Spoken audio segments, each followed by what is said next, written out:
Hello students, welcome to YouTube channel IELTS Command. Today I will discuss about the remaining question of the crop growing skyscraper passage from question number 8 to 13. We have done question number 1 to 7 in the previous video, so let's start without wasting any time. The first question is, methods for predicting the Earth's population have recently changed. The question means कि जो method हैं predict करने के अर्थ की population को वो recently change हो चुके हैं, तो इस बात का इसमें कहीं भी जिक्र नहीं है, तो इसका आंसर आ जाएगा नॉट गिवन. ओके, सो इस पे हम जाएंगे ही नहीं लोकेशन पे. और अगर किसी भी स्टूडेंट को डाउट है तो वो कमेंट में अपनी लोकेशन डाल देना या पिक क्लिक करके डाल देना. मेल आईडी में उसमें दे दूंगा आपको डिस्क्रिप्शन में, तो उसमें आप डाल देना, आपका डाउट मैं वहाँ पे क्लियर कर दूंगा. Okay, so let's start question number 9. Question number 9 is, human beings are responsible for some of the destruction to food producing plant. Human beings are responsible. Who is responsible? Human beings are responsible for some of the, read the word here, some of the destruction of food producing land. Clear?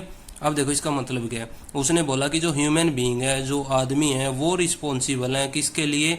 जो कुछ जो destruction हो रहा है, destruction होता है उजाड़ होना, क्लियर, या कंस्ट्रक्शन हो गया बनाना, डिस्ट्रक्शन हो गया बिगाड़ना, क्लियर, मतलब कुछ ना कुछ नुकसान हो रहा है वहाँ पे.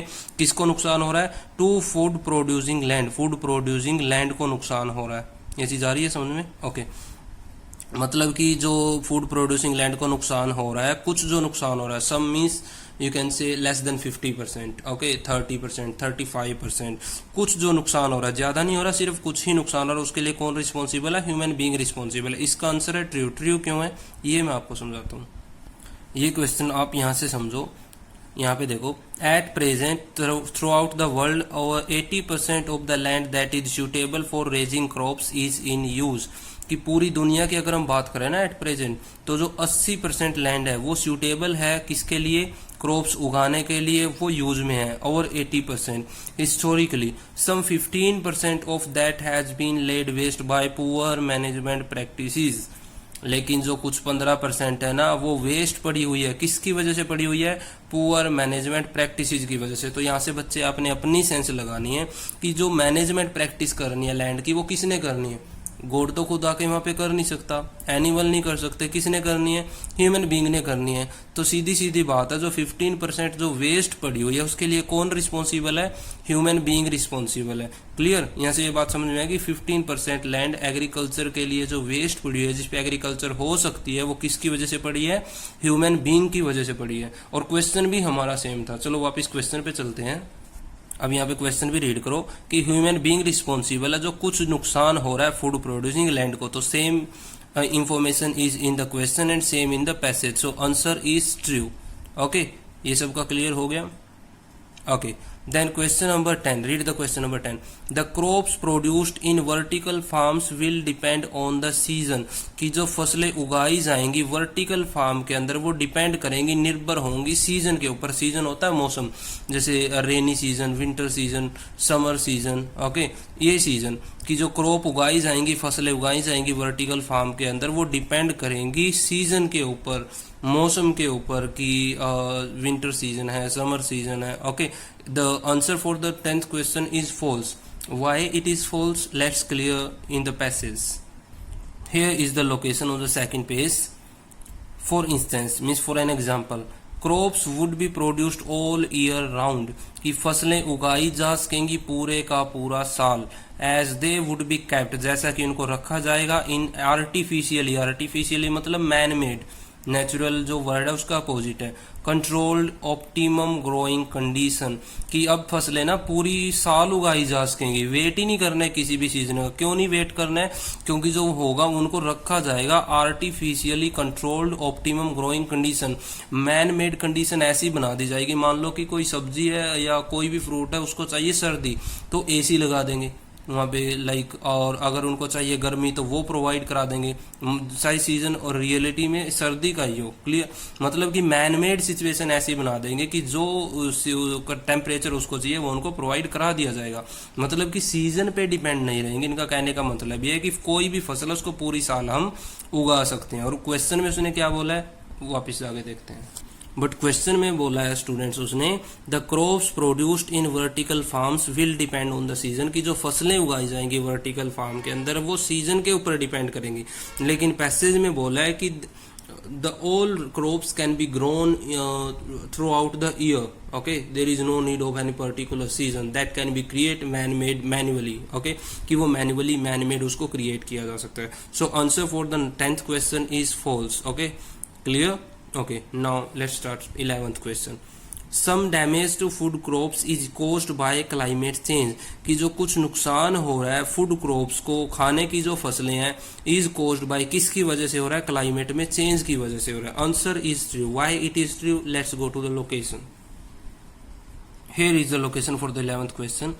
मैसिव फ्लड्स, की बहुत लाइक हैवी जो फ्लड है, लॉन्ग ड्राफ्ट्स, लंबा तो सूखा पड़ रहा है, लाइक कई महीने का जो लगातार सूखा पड़ रहा है, हरिकेन्स चक्रवात and severe monsoons take their toll each year. यहाँ से आपने समझना टेक देयर टोल आपने like if you are travelling by vehicle then you have observe toll taxes, toll tax जिसको बोलते हैं हम। टोल टैक्स क्या होता है, आपको कुछ ना कुछ वहाँ पे चार्ज करना पड़ता है, कुछ करना पड़ता है, बहुत सारा पैसा वहाँ पे नहीं देना पड़ता, मतलब कुछ अमाउंट पे करनी पड़ती है। कैसे वो हर एक साल टोल ले रहा है, destroying millions of tons of valuable crops. अब देखो क्रॉप्स को वो बर्बाद कर रहा है, कितना, हर साल एक टोल के रूप में, मतलब कुछ अमाउंट के रूप में। और क्वेश्चन भी हमारा सेम था, क्वेश्चन भी बच्चे अगर आप यहाँ पे देखोगे क्वेश्चन भी सेम है कि कुछ जो नुकसान हो रहा है फूड क्रॉप्स को वो किसकी वजह से हो रहा है, क्लाइमेट चेंज की। सारा नहीं हो रहा इनकी वजह से कि सारी की सारी फसल ही खराब हो रही है, नहीं, कुछ फसल खराब हो रही है क्लाइमेट चेंज की वजह से। तो आंसर इसका क्या हो जाएगा, true. Okay, now let's start 12th question. Fertilizers will be needed for certain crops in vertical farms, की जो फर्टिलाइजर है, फर्टिलाइजर जो खाद वगैरह हो गए, उर्वरक जिसको हिंदी में बोलते हैं, विल बी नीडेड जरूरत पड़ेगी फॉर सर्टेन क्रॉप्स कुछ फसलों के लिए इन वर्टिकल फार्म्स, वर्टिकल फार्म्स में। पूरे का मतलब यह है कि कुछ वर्टिकल फार्म्स में आपको कुछ फसलें उगाने के लिए किसकी जरूरत पड़ेगी, फर्टिलाइजर्स की जरूरत पड़ेगी। Only for the certain crops, not for the all crops, only for certain crops. Okay, so इसका आंसर है false. Why it is false? Let's check in the passage। तो स्टूडेंट्स आ जाओ 12th की लोकेशन पे। 12th की location यहाँ से start है।